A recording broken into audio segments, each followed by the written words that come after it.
अस्सलामुअलैकुम, कैसे हैं आप सब लोग। होपफुली आप सब ठीक ठाक होंगे। आज की वीडियो में आपके साथ सादा ट्राउज़र की कटिंग शेयर कर रही हूँ, जिसको हम पैंट ट्राउज़र भी कहते हैं। 8 इंच का हमने पाइंचा रेडी करना है। कपड़े को यहाँ पे हमने डबल फोल्ड में बिछा लिया है। कपड़े की तिरछान निकालने के लिए पहले हम ऊपर की तरफ मार्किंग करेंगे। याद रहे कि किनारी वाली साइड कपड़े की जो है वो मेरी तरफ है, और यहाँ पे तिरछान निकालने के बाद आपने नेफे की फ़ोल्डिंग के लिए मार्किंग करनी है। नेफे की फ़ोल्डिंग जो है वो 2 इंच तक इनफ होती है। इससे ज़्यादा रखना जो है ना वो फालतू ही अंदर कपड़ा हमें फ़ोल्ड करना पड़ता है। फ़ोल्डिंग का मार्जिन छोड़ते हुए अब हमने लंबाई के लिए निशान लगाना है। जितनी आपने ट्राउज़र की लंबाई रखनी है उसके मुताबिक आपने यहाँ पे निशान लगाना है, और स्केल के साथ इस निशान को बिल्कुल सीधा कर लेना है। ये निशान लगाने के बाद अब हमने मार्जिन जो फोल्डिंग का है, जो हमने पाइंचा फोल्ड करना है, उसके लिए मार्जिन यहाँ पे रखना है 3 इंच। आप ज़्यादा चौड़ा या ज़्यादा कम करना हो तो वो आपकी अपनी चॉइस है। मैंने 3 इंच रखा है। अब ये जो किनारी है इसको हमने सिलाई में नहीं लेके आना। कुछ लोग किनारी सिलाई में लेके आते हैं तो ये फिर ट्राउज़र में खिंचाव डालती है, तो किनारी हमने निकाल देनी है। तो यहाँ पे मैं रफ़ एक मार्किंग कर रही हूँ, बहुत नीचे तक मैंने मार्किंग नहीं की। अब ये मार्किंग हमारी डन हो चुकी है। अब यहाँ पे जो हमने निशान लगाना होता है ट्राउज़र की चौड़ाई ऊपर से जो खुलाई है उसको रखने के लिए, तो ये सबसे ज़्यादा मुश्किल काम है।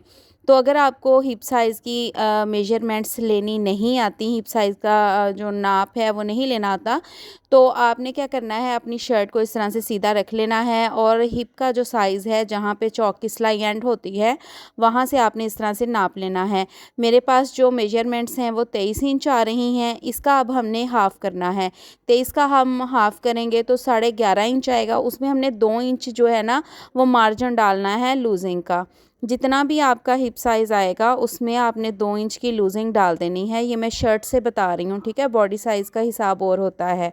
तो यहाँ पे देखें, अब हमने जो आसन के लिए निशान लगाना है वो आपका जितना भी फ्रंट का आसन होगा ना उससे आपने 1.5 से 2 इंच कम करके यहाँ पे मार्किंग करनी है। कम क्यों करना है, क्योंकि गोलाई में जब हम क्रॉच बनाते हैं तो हमारा जो नाप है वो फिर पूरा हो जाता है।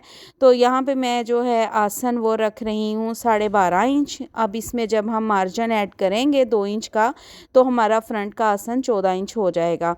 ये जो मैंने निशान लगाया है इसको भी आपने स्केल के साथ निशानों को सीधा कर लेना है। बिल्कुल स्ट्रेट स्केल आपके पास होना लाजमी है। मैं अपनी ट्राउज़र कटिंग की हर वीडियो में बताती हूँ कि ये चीज़ें आपके पास होनी चाहिए, एक स्ट्रेट स्केल और एक कर्व स्केल। अब यहाँ पे हमने गोलाई देनी है, अपने आसन की क्रॉच बनाना है, तो 2 इंच पे निशान लगाने के बाद इसकी हमने गोलाई देनी है।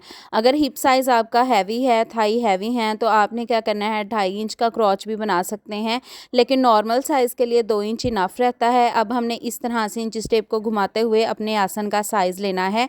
अगर आसन आपका साइज़ में ठीक आ रहा है तो वेल एंड गुड। अब नीचे जब हम देखें बॉक्स ट्राउज़र या सीधा ट्राउज़र बनाते हैं ना, तो यहाँ से मैं हमेशा 1 इंच का मार्जिन देती हूँ, लेकिन ये हमने जो है वो पैंट ट्राउज़र बनाना है तो यहाँ से हमने 2 इंच का मार्जिन देना है, ठीक है। इन चीज़ों को आप नोट किया करें।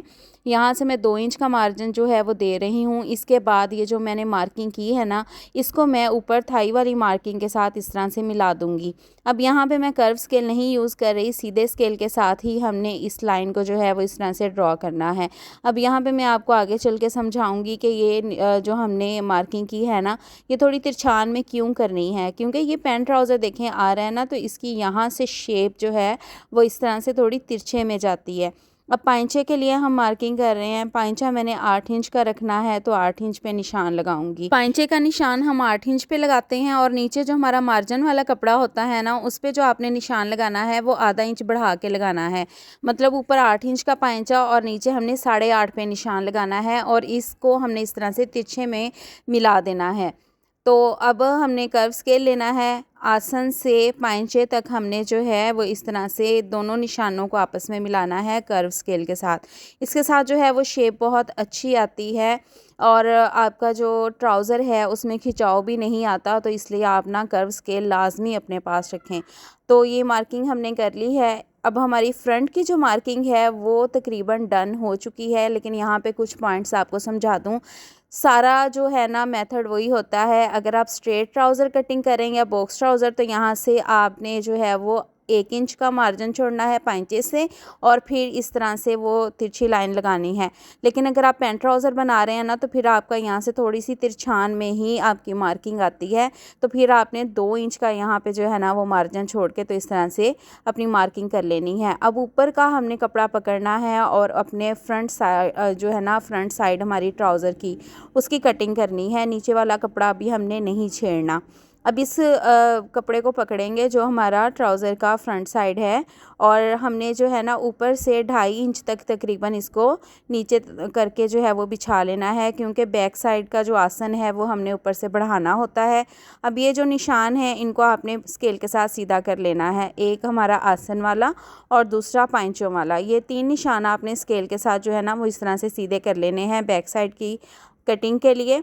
अब 2 इंच का हम यहाँ पे मार्जिन छोड़ेंगे, पाइंचे की तरफ भी आपने 2 इंच का ही छोड़ना है। याद रहे कि बैक साइड से आपने जो है ना वो आधा इंच नहीं बढ़ाना पाइंचे से, सेम आपने 2-2 इंच के ही निशान लगाने हैं और बैक साइड के क्रॉच के लिए भी 2 इंच पे ही हम मार्किंग करेंगे। अब ये जो आसन वाला साइड है नोक आ रही है ना, यहाँ से आपने ऊपर तक इस तरह से सीधा बिल्कुल निशान लगा लेना है इस तरह से। ये देखें नोक से बिल्कुल ऊपर तक सीधा और फिर उसके बाद हमने बैक साइड का क्रॉच बनाना है, गोलाई देनी है। अब पाइंचे के निशान को आसन के निशान तक अगेन मिलाएंगे, सेम वही मेथड है। मेरी कोशिश होती है कि मैं बहुत आसान तरीके से आप लोगों को समझाऊं ताकि हर इंसान को समझ आ जाए। कोई नया सीखने वाला है या कोई अगर काम कर भी रहा है तो उसको भी जो है ना वो अच्छे से समझ आ जाए। पाइंचे के निशान को तिरछे में एक दूसरे के साथ मिला देंगे। ये स्केल लेना है, स्केल की जो ऊपर वाली गोलाई वाला हिस्सा है ना उसको आपने इस तरह से रखना है और ये देखें इसके बाहर साइड पे इस तरह से जो है ना वो मार्किंग कर रही हूँ मैं। तो ये बैक आसन जो है वो हमारा सॉरी बैक पार्ट जो है ना ऊपर वाला नेफा वो हमने बढ़ा लिया है। इस तरह से थोड़ा सा गुलाई में अगर हम मार्किंग करते हैं ना तो इससे क्या होता है कि जब हम कपड़े की फोल्डिंग करते हैं ना नेफे की तो उसमें झोल जो है वो नहीं आते। तो अब बैक साइड का जो हमने फैब्रिक है उसको कटिंग करनी है। फ्रंट ये साइड जो है वो सेम कटिंग होती है और यहाँ से जो है इसको 2 इंच बढ़ा के हम कटिंग करते हैं। तो ये देखें इस तरह से अब हमारी कटिंग जो है वो ट्राउज़र की कंप्लीट हो चुकी है। मुझे लगता है कि मैंने कोई भी डाउट आपके लिए नहीं छोड़ा होगा। होपफुली आपको सारे पॉइंट्स की समझ आ गई होगी। अगर फिर भी आपका कोई पॉइंट हो, कोई चीज़ आपको समझ में ना आ रही हो तो आपने मुझे कमेंट सेक्शन में लाजमी पूछना है। अब तो यूट्यूब ने ऑप्शन दे दी है, आप लोगों का कोई मसला हो तो आप अपने ड्रेस की पिक्चर खींच के भी कमेंट सेक्शन में पोस्ट करके तो पूछ सकते हैं। तो ये थी जी आज की हमारी वीडियो। यहाँ पे देखें ये चीज़ भी मैं आपको समझा दूँ कि ये हमने तिरछा क्यों किया था। देखिए जब हम इसको इस तरह से फोल्ड करते हैं ना पाइंचे को, तो अगर हम थोड़ा सा तिरछा कटिंग करते हैं ना आधा इंच, तो यहाँ से बिल्कुल कपड़ा हमारा पूरा आता है। लेकिन अगर हम यहाँ से देखें इसको सीधा कर देते हैं, कुछ लोग इस तरह से ना सीधा कटिंग कर देते हैं। सीधा कटिंग करेंगे तो फिर इस हिस्से से जो है वो फासला पड़ जाता है, कपड़ा हमारा पूरा नहीं आता। तो ये वजह है कि इसको थोड़ा सा हम तिरछा करके कटिंग करते हैं। ये है आज की वीडियो। अगर आपको वीडियो अच्छी लगी हो तो वीडियो को लाइक कर दें, चैनल को सब्सक्राइब कर दें। अल्लाह हाफिज़।